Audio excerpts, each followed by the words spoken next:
Hey everybody, bit of a long one. Just want to talk about follow-up. I'm going to end this because I need to get on with the pandemic series, nuclear attack. But first off, I just want to shout out just-in-time prepping. Will, good stuff, man. I support you very much. What I'd like to see from your channel in the future is actually you going back into your own history, your personal history, and linking that with modern day prepping, because history is really important, and I think you've got a lot of stories to tell, and I'd like to hear them. Anyway, congratulations on your channel, and everybody check it out. Will's doing a series on Fallout right now. I have a couple of things to say though, Will, in VR response to part 1 that you did. First off, the actual fireball is what causes the severe radiation effects long term. What I mean by this, if the fireball is completely in the air, you have a lot of ground damage and blast more than if it's a ground-based explosion.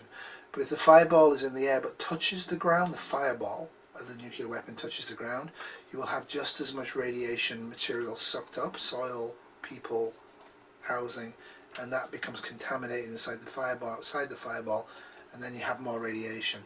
So you always really want to be have high airborne nuclear attack because it's devastating for the area underneath it, but it's much more survivable long term for everybody else 10 to 20 miles out. The other thing I'd like to point out to you that I didn't think you kind of mentioned well, fallout, nuclear fallout is instantaneous from this microsecond of the atomic fusion or fission.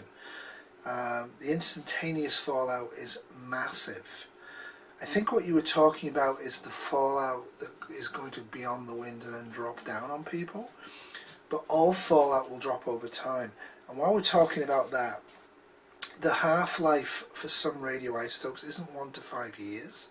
For some it is, but for some of them it's over 10,000 years. So there will be contamination from radiation, increased cancer rates and increased mutation rates for generations of humanity if we decide to use nuclear weapons as a war thing. The other one was, you mentioned you have the Israeli gas mask. That's cool, but how many filters do you have, and do you know how long the filters last for? The other thing you didn't mention in part 1 is, yeah, sure, wear the gas mask, but you need outdoor clothing that's waterproof, including boots, and you need to be taking them off before you go back into your shelter. Your shelter should be a clean area. You should have a warm area where you put clothing on and take it off, and everything outside is designated hot. And that's really important when you're dealing with casualties, because some casualties you really don't want inside the warm area or the cold. But that's that. The other thing I'd like to mention, and I think I'll just do this as a standalone VR to be honest, you mentioned anti-radiation tablets. We don't have any. What you have is selective blocking of the thyroid gland. Neonates and young adults and young children particularly will take radioactive isotopes of iodine from the atmosphere, specifically more for radiation plant explosions rather than weapons, but it's the same in weapons. And taking this can block them. And in my part 2 of this I actually talked about doses a little bit, but you can see the recommended doses there. So in Ontario, Socialist Republic, I just got these for free from the Nuclear Power Company just by emailing. You'll see that these expire, these ones I think I bought at some point, I got them free at work. Anyway, 2012, and this one says, I believe, yeah, 2027. The truth of it is, they last at least 8 years if dry and stored well, and I would actually take these in 2037. I don't think it's going to make too much difference.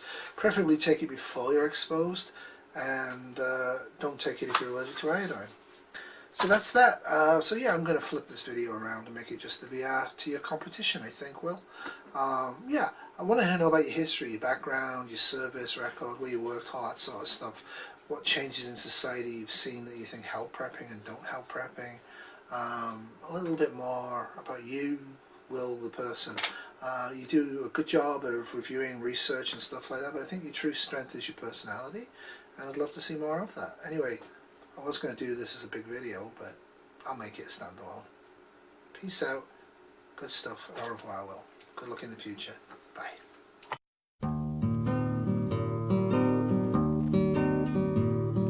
Times are getting hard, boys.